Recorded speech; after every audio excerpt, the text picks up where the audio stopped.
Hello everyone. आज हम discuss करने जा रहे हैं लीड कोड डेली क्वेश्चन का question number 2342। Make sum of a pair with equal sum of digits. Question को रीड आउट कर लेते हैं। You are given a zero index array nums consisting of positive integers. You can choose two indices i and j such that I should not be equal to j and the sum of digits of the number nums I is equal to the nums of j। हमें return करना है maximum value nums I plus num j, जो constraint अभी हमने ऊपर पढ़ा, and that you can obtain over all possible indices। तो simple सा एक कंस्ट्रेंट दिया गया है कि पेयर्स हमें ढूंढने हैं जिनके जो वैल्यू है उस ith इंडेक्स पे या jth इंडेक्स पे, उस वैल्यू की जो डिजिट्स हैं उनका सम इक्वल हो। फिर उन सभी पेयर्स में जो इस कंस्ट्रेंट को फॉलो कर रहे हैं, उन सभी पेयर्स में वो रिटर्न करनी है वैल्यू जिन पेयर्स का nums I plus nums j सबसे ज्यादा आ रहा है। ठीक है, इसके कंस्ट्रेंट्स देख लेते हैं। एरे की लेंथ 10 रेज टू पावर 5 है और वैल्यू आपकी मैक्स 10 रेज टू पावर 9 तक जाएगी। ठीक है, इसके पीछे का थॉट प्रोसेस देख लेते हैं। सबसे पहले ऑब्जर्वेशंस। पहली ऑब्जर्वेशन है कि हम ब्रूट फोर्स तो नहीं कर सकते, since array length is 10 raised to power 5, checking all pairs will get you around 10 raised to 10 operations, जो कि feasible ही नहीं होगा टेक्निकली, जो ऑनलाइन जज आपको टाइम प्रोवाइड करते हैं। 10 रेज टू पावर 9 एक सम वॉट हम एक मान के चलते हैं कि इतनी लिमिट होती है। 10 रेज टू पावर 9 ऑपरेशंस आपके 1 सेकंड में हो सकते हैं। तो हमें दूसरा तरीका निकालना होगा, ब्रूट फोर्स नहीं कर सकते। सेकंड ऑप्शन बोलता है कि जिन डिजिट्स के, तो सबसे पहले हमें निकालना क्या है, एक फंक्शन जो कि सम ऑफ डिजिट रिटर्न करे। ये भी हमें पता होना चाहिए एक फंक्शन। ये फंक्शन मैक्सिमम आपका लॉगैरिथमिक कॉम्प्लेक्सिटी में आपको वैल्यूज प्रोवाइड कर देगा, लॉग ऑफ 10 प्रोबेबली। क्यों? मान लो आपके पास एक नंबर है 1 2 3 5 6 7 8 9, क्योंकि हम 10 रेज़ टू पावर 9 तक जा सकते हैं पॉसिबली। वैसे लॉन्गेस्ट तो आप 9999 का भी ले सकते हैं, बट ठीक है, एग्जाम्पल के लिए ले लेते हैं। अगर मैं इसको 10 से रिपीटेटिवली डिवाइड करता रहूँ, तो एक बार ये 10 से डिवाइड करूँगा तो 10 से मॉड्यूलो लूँगा तो 9 मिलेगा, देन अगेन 8 7 दिस। तो आपके अराउंड लॉग ऑफ 10 में मैं एक समेशन ड्राइव कर सकता हूँ डिजिट्स में से। तो लॉग ऑफ 10 ऑपरेशन हर एक वैल्यू पे हम परफॉर्म करेंगे, तो मेरे को हर एक वैल्यू के डिजिट्स का सम मिल जाएगा। ठीक है, ये फीजिबल है, ये हो सकता है। अब हमें क्या करना है, हमें फाइंड करने हैं जिनका सेम सम है। ओके, अज्यूम करिए आपके पास बकेट्स हैं। एग्जाम्पल के साथ देख लेते हैं। फर्स्ट एग्जाम्पल हमारे पास है 18 43 36, 18 43 36, 13 and 7, 13 and 7। तो मुझे क्या करना है, मुझे सॉर्ट आउट करना है सारे वैल्यूज को ऐसे कि सेम बकेट में जो वैल्यूज होंगी उनका डिजिट्स का सम सेम होगा। तो फर्स्ट को ले लेते हैं 8 1, इट्स 9, तो ये 9 बकेट हो गई, तो मैंने इसको 18 ऐड कर दिया। 4 3 7, तो ये 7th बकेट हो गई, मैंने 43 ऐड कर दिया। 3 6 9, ये इसमें ही चला जाएगा क्योंकि 9 ऑलरेडी है। 13 को हमने एक 4 नाम की बकेट बनाई और उसमें ऐड कर दिया। 7 दोबारा से इसमें आ जाएगा। तो ठीक है, तो जो आपको कंस्ट्रेंट सेटिस्फाई करने के लिए पेयर्स मिलेंगे वो हर एक बकेट के इंडिविजुअल हैं। तो ये पेयर आपस में वैल्यू में कंट्रीब्यूशन कर सकते हैं, एक दूसरे बकेट से इंटरेक्ट करके आपको वैल्यू नहीं मिलेगी क्योंकि पहला ही कंस्ट्रेंट फेल होगा। ठीक है, third observation, bucket with only one value can not contribute, क्योंकि पेयर नहीं बन सकता ना, एक ही वैल्यू है 13, इसके साथ कोई पेयर बनाने वाला ही नहीं है। तो यहाँ से तो कोई कंट्रीब्यूशन आएगा नहीं। ठीक है, अब हमें निकालना है हर एक बकेट से मैक्सिमम वैल्यू देने वाला पेयर कौन सा होगा। ऑब्वियसली फोर्थ ऑब्जर्वेशन ये बोलती है कि maximum value is given by maximum element plus second most second maximum element. ठीक है, तो इससे ऑब्जर्वेशन क्या ड्राइव होती है कि we need to sort out the value. ठीक है, तो हर एक बकेट में जो वैल्यूज है उनको सॉर्ट भी करना पड़ेगा।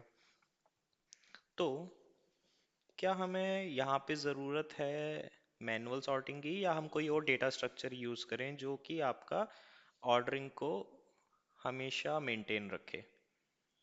आप दोनों चीज़ें कर सकते हो, बट जैसे ऑर्डरिंग का डेटा स्ट्रक्चर सेट हो सकता है, सेट ही हो सकता है, ऑर्डर्ड सेट जो सी प्लस प्लस में होता है। बट अगर आप ओवरऑल देखो तो जितने भी एलिमेंट आपको सॉर्ट करने पड़ रहे हैं वो एट मैक्स 10⁵ है।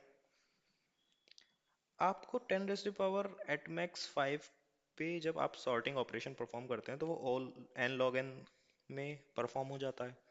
तो 10⁵ एन लॉग एन में अगर हम परफॉर्म कर रहे हैं तो वो अंडर द जितनी भी हमें लिमिट दी गई है टाइम की उसमें परफॉर्म हो जाएगा। तो यहाँ से आपको ज़रूरत नहीं है कि आप सेट को यूज़ करें, जिसको करना है वो कर सकता है, बट आप एक नॉर्मल एरे का यूज़ कर सकते हैं for storing values in buckets and then last में उनको मैनुअली सॉर्ट कर दें हर एक बकेट को।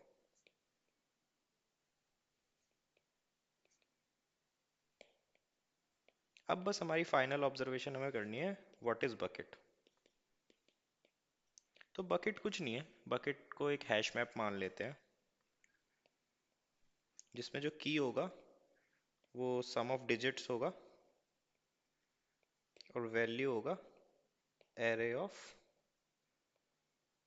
नंबर्स जो कि वो सम ऑफ डिजिट को फॉलो कर रहे हैं। देन हम हर एक एरे ऑफ नंबर की जो भी बकेट है, जो भी एरे है, हर एक एरे को उठाएंगे हर एक बकेट से, उसको इंडिविजुअली सॉर्ट आउट करेंगे, उसके टॉप टू मैक्स एलिमेंट निकालेंगे, उन दोनों का सम निकालेंगे। तो जो हमारा एग्जांपल अभी आधा रह गया था उसको ले लेते हैं दोबारा। ये इसमें दो ही एलिमेंट है तो ये दो ही कंट्रीब्यूट कर सकते हैं, तो ये बनाते हैं आपके 54, ये दोनों बनाते हैं 50। अब हर एक बकेट अपना इंडिविजुअल हाईएस्ट आपको रिटर्न करना है, आपको उसमें से ओवरऑल हाईएस्ट निकालना है। तो 54 और 50 में से हाईएस्ट है 54, तो आपका आंसर हो जाएगा 54। आई होप 54 ही आंसर होगा। ठीक है, 54 ही आंसर है। तो यही लॉजिक है, हर एक बकेट आपको एक इंडिविजुअल कंट्रीब्यूटर देगा आंसर्स में, ओवरऑल इंडिविजुअल कंट्रीब्यूटर को आपको मैक्सिमाइज करके आंसर को रिटर्न करना है। तो इसी अप्रोच को पाइथन में कोड कर लेते हैं। हमने डिस्कस करा था कि सबसे पहले हमें एक फंक्शन चाहिए होगा जो कि नंबर, एक आर्ग्यूमेंट को एक्सेप्ट करेगा और रिटर्न करेगा उस नंबर के डिजिट्स का सम। तो एक फंक्शन लिख लेते हैं, डिजिट सम इसको नाम दे देते हैं, जो कि एक नंबर लेगा n, और रिजल्ट जो हम रिटर्न करेंगे इनिशियलाइज उसको 0 से कर देते हैं। फिर हमें जब तक ये n ग्रेटर देन 0 है तब तक उसके लास्ट डिजिट को एक्सट्रैक्ट करना है। एक्सट्रैक्ट करने का तरीका होता है मॉड्यूलो यूज करेंगे हम। तो ये आ गई आपकी एक डिजिट, फिर इस डिजिट को हमें अपने ओवरऑल रिजल्ट में ऐड करना है और हमें उस डिजिट को फिर ट्रंकेट कर देना है, उस फंक्शन उस नंबर से हटा देना है, क्योंकि उतना पोर्शन हमने ऐड कर लिया है अपने सब में। तो उसके लिए हम एक फ्लोर डिवीजन यूज कर सकते हैं 10 से। तो 10 से लास्ट की डिजिट आपकी हट जाएगी और लास्ट में हम रिटर्न कर देंगे अपना रिजल्ट। अब हमें एक हैश मैप यूज करना था, उसको इनिशियलाइज कर लेते हैं, जो कि आपका होगा कुछ भी आप उसको नाम दे सकते हैं। लेट्स से हमने यहाँ पर, क्योंकि पाइथन में डिक्शनरी होती है तो डी नाम से इनिशियलाइज कर दिया है। एक डिफ़ॉल्ट डिक्शनरी मैं यूज़ करने वाला हूँ। What is a default dictionary, आप उसको गूगल पे एक बार सर्च करके पढ़ सकते हैं उसके बारे में, क्योंकि उसकी वैल्यू का टाइप लिस्ट हमने डिसाइड करा था, एरे लिस्ट होता है पाइथन में। तो हम क्या करेंगे, हम हर एक नंबर पर आइटरेट करेंगे। सबसे पहले हम उसका डिजिट सम निकालेंगे, अपना फंक्शन जो हमने बनाया था उसको यूज़ करेंगे। फिर हमें जो हमारी डिक्शनरी है उसके डिजिट सम के अगेंस्ट जो हमारे पास लिस्ट है उसमें उस नंबर को ऐड कर देंगे। देन हमें क्या करना था, हमें हर एक बकेट को सॉर्ट करना था। Bucket is array of numbers, sorting each value in the dictionary। तो आप इसको बकेट्स का नाम दे सकते हैं, सॉर्टेड बकेट्स का। पाइथन में एक इनबिल्ट फंक्शन होता है सॉर्टेड, यूज़ करते हैं हम, जो कि एक एरे को इनहेरिट करता है।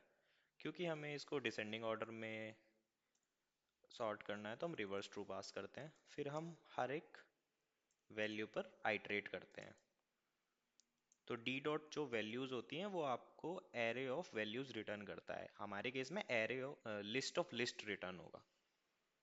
अब हमारे पास सारी बकेट्स आ चुकी हैं, इंडिविजुअली सॉर्टेड है। सो हमारा ओवरऑल आंसर होगा 0, क्योंकि 0 तो मिनिमम हो ही सकता है। और फिर हम हर एक बकेट पर आइटरेट करेंगे। बट हमें ये भी चेक करना होगा कि जो लेंथ है बकेट की वो ग्रेटर देन 1 हो, क्योंकि एटलीस्ट 2 एलिमेंट तो होने चाहिए उस बकेट से आंसर एक्सट्रैक्ट करने के लिए। अब जो हमारा करंट आंसर चल रहा है अभी तक, हम चेक करेंगे क्या है जो करंट बकेट से आंसर आने वाला है वो हमारे करंट आंसर से ज़्यादा है। इफ़ यस देन हम उसको असाइन कर देंगे। तो बकेट की 0th इंडेक्स आपको बेस्ट मैक्सिमम देगी, सेकंड सेकंड बेस्ट मैक्सिमम देगी, और लास्ट में हम रिटर्न आंसर कर देंगे। ठीक है, तो ये जो पोर्शन था ये आपको individual bucket contribution in answer, और यहाँ पर हम ओवरऑल आंसर अपडेट कर रहे हैं। तो ठीक है, इनपुट टेस्ट केसेस को रन करके देख लेते हैं। तो हमारे इनपुट टेस्ट केस फेल हो गए हैं। ऐसा क्यों? क्योंकि उन्होंने, क्योंकि लीड कोड बोल रहा है कि यहाँ पर -1 एक्सपेक्ट कर रहे थे, बट ऐसा क्वेश्चन में तो कहीं नहीं लिखा। Return the maximum value that it can obtain. ठीक है, क्वेश्चन में तो नहीं लिखा है -1 रिटर्न करना है, बट इनपुट टेस्ट केसेस बोल रहे हैं कि आपका 0 आंसर नहीं हो सकता जब आपकी कोई भी अच्छा यहाँ पर है कि if there are no two numbers, मतलब किसी भी बकेट में ग्रेटर देन 1 नंबर आए ही नहीं, तो आपको -1 रिटर्न करना है। तो ठीक है, हम -1 से इनिशलाइज कर देते हैं अपने आंसर को। तो हमारे अब इनपुट टेस्ट केस पास हो चुके हैं। Let's see system test case हमारे पास हो रहे हैं या नहीं। तो हमारे सिस्टम टेस्ट केसेस भी पास हो रहे हैं। ठीक है, जैसा मैंने बताया था कि आप यहाँ पर जो वैल्यूज़ हैं उनको सॉर्टेड सेट्स भी ले सकते हैं, पाइथन में सॉर्टेड सेट्स होते हैं, ताकि आपको ये सॉर्टिंग यहाँ पर दोबारा ना करनी पड़े। बट आपकी जो ओवरऑल कम्प्लेक्सिटी होगी वो उतनी ही रहेगी, क्योंकि आपका इंसर्शन सेट में लॉग एन ही होता है। तो जब आप एन नंबर्स को अलग अलग सेट में इंसर्ट कर रहे होंगे तो आपकी overall complexity N log N ही होगी। और जब आप यहाँ पर इंडिविजुअली सॉर्ट कर रहे हो तब भी आपकी कॉम्प्लेक्सिटी एन लॉग एन ही होगी। तो ये आपके ऊपर डिपेंड करता है कि आप किस डेटा स्ट्रक्चर को यूज़ करके इस क्वेश्चन को सॉल्व करना चाह रहे हैं। आई होप आपको ये वीडियो पसंद आया होगा। तो मिलते हैं किसी और वीडियो में, किसी और ट्यूटोरियल में। तब तक के लिए बाय बाय।